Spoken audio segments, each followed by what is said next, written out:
Welcome to our channel. Today we how to use Google Assistant on Samsung TV. Quick tip step by step clearly. To use Google Assistant on your Samsung TV, first, ensure your TV is connected to the internet. Next, confirm that your TV model supports Google Assistant. Once verified, press the home button on your remote to access the main menu. Navigate to the settings icon and select it. Scroll down to find the general section and click on it. Look for voice settings and choose Voice Assistant. Select Google Assistant from the list of available options. Follow the on-screen prompts to link your Google account. Allow the necessary permissions for Google Assistant to function properly. After setup, return to the main menu by pressing the home button again.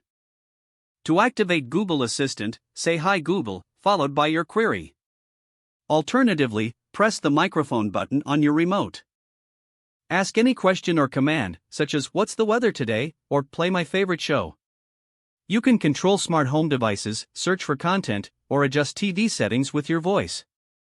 If Google Assistant doesn't respond, check your internet connection.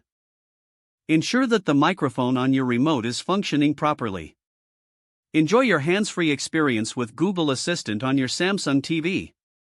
If the page does not load, refresh the browser or try again in a private or incognito window. Make sure you are using the correct email address, then retype it carefully to avoid small typos. If your password is not accepted, use the reset option and create a new strong password you can remember. Check your spam folder for verification or security emails, then complete any requested confirmation steps. Enable two-factor authentication if available to improve account security and reduce unauthorized access risk. After signing in, review your profile details so your contact information and settings are accurate and current. If you see an error message, note it down and try again after restarting your device and internet connection.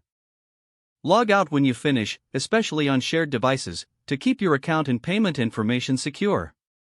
If the page does not load, refresh the browser or try again in a private or incognito window. Make sure you are using the correct email address, then retype it carefully to avoid small typos. If your password is not accepted, use the reset option and create a new strong password you can remember. Check your spam folder for verification or security emails, then complete any requested confirmation steps.